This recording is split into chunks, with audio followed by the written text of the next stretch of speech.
శివరాత్రి పర్వదినం సందర్భంగా ఆంధ్రప్రదేశ్లో శైవ క్షేత్రాలన్నీ భక్తులతో కిటకిటలాడుతున్నాయి. పరమశివుణ్ణి దర్శించుకునేందుకు తెల్లవారుజాము నుంచే భక్తులు ఆలయాలకు చేరుకుంటున్నారు. నదీ తీరాల్లో పుణ్యస్నానాలు ఆచరిస్తూ లంబోదరుడికి అభిషేకాలు, ప్రత్యేక పూజలు నిర్వహిస్తున్నారు. శివనామస్మరణతో ఆలయాలన్నీ మారుమోగుతున్నాయి.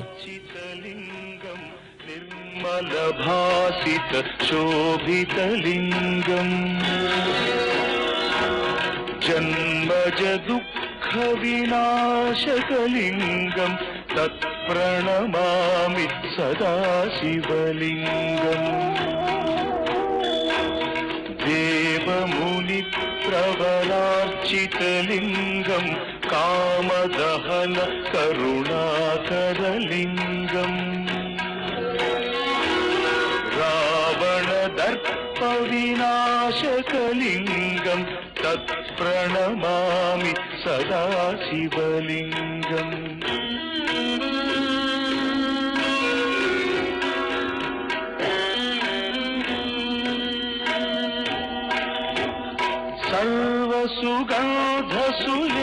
सर्वसुगन्धसुलेपितलिंगं बुद्धिविवर्धनकारणलिंगं सिद्धसुरासुरवन्दितलिंगं तत्प्रणमामि सदा शिवलिंगं कनकमहामणिभूषितलिंगं फणिपतिवेष्टितशोभितलिंगम्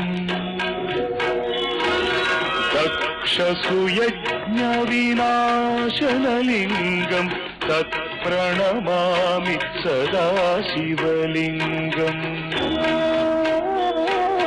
कुङ्कुमचन्दनलेपितलिंगं पङ्कजहार सुशोभितलिंगम्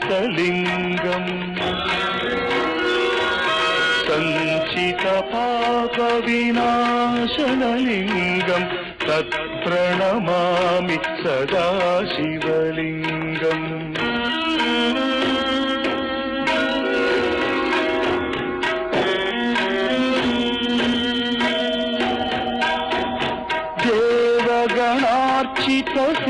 देवगणार्चितसेवितलिंगं भावैर्भक्तिभिरेव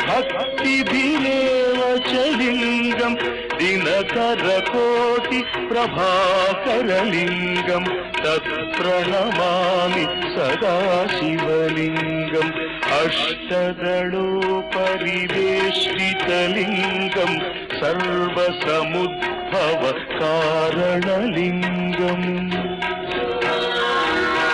अष्टदरिद्रविनाशनलिंगं तत्प्रणमामि सदा शिवलिंगम् सुरगुरुसुरवरपूजितलिंगम्